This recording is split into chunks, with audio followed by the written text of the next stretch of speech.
ପିଲାମାନେ ଆଜି ଗୋଟିଏ ସୁନ୍ଦର ଗପ କହୁଛି, ମନ ଦେଇ ଶୁଣିବ। ଗପର ନାଁ ହେଉଛି ଭକ୍ତ ମୟୂର।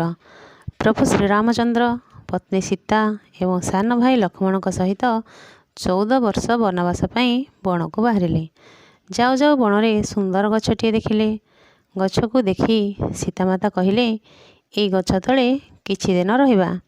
ଭାଇ ଲକ୍ଷ୍ମଣ ଛୋଟ କୋଡ଼ିଏଟିଏ ତିଆରି କରିବା ପାଇଁ ଡାଳ ସଂଗ୍ରହରେ ଲାଗି ପଡ଼ିଲେ।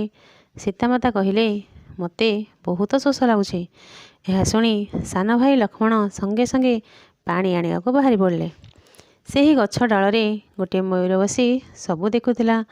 ମୟୂର ଦେଖିଲା ଲକ୍ଷ୍ମଣ ନଦୀ ବୋହି ଯାଉଥିବା ଦିଗକୁ ଯାଉନାହାନ୍ତି। ସେ ଦିଗରେ ଗଲେ ପାଣି ମିଳିବ ନାହିଁ। ମୟୂର ତ କିଛି କହିପାରିବ ନାହିଁ। ସେ ସଙ୍ଗେ ସଙ୍ଗେ ଉଡ଼ି ଆସି ପ୍ରଭୁ ଶ୍ରୀରାମଙ୍କ ଆଗରେ ଠିଆ ହେଲା।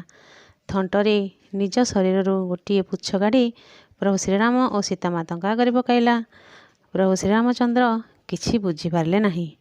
ମୟୂର ବାରମ୍ବାର ଗୋଟିଏ ଗୋଟିଏ ପୁଚ୍ଛ ନିଜ ଶରୀରରୁ କାଢ଼ି ତଳେ ପକାଇ ଆଗକୁ ବାଟ ବତାଇ ନେଉଥାଏ।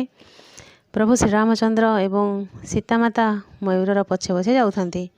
ମୟୂର ପଛେ ପଛେ ଯାଇ ଦେଖିଲେ ଆଗରେ ଗୋଟିଏ ବଡ଼ ନଈ।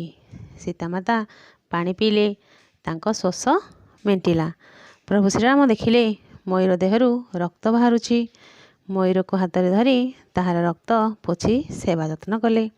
କହିଲେ, ତୁମେ ତୁମ ଶରୀରର ସମସ୍ତ ପୁଚ୍ଛ ବାହାର କରି ଆମକୁ ରାସ୍ତା ଦେଖାଇଲ। ସୀତାଙ୍କର ଶୋଷ ମେଣ୍ଟାଇବା ପାଇଁ କେତେ କଷ୍ଟ ପାଇଲ।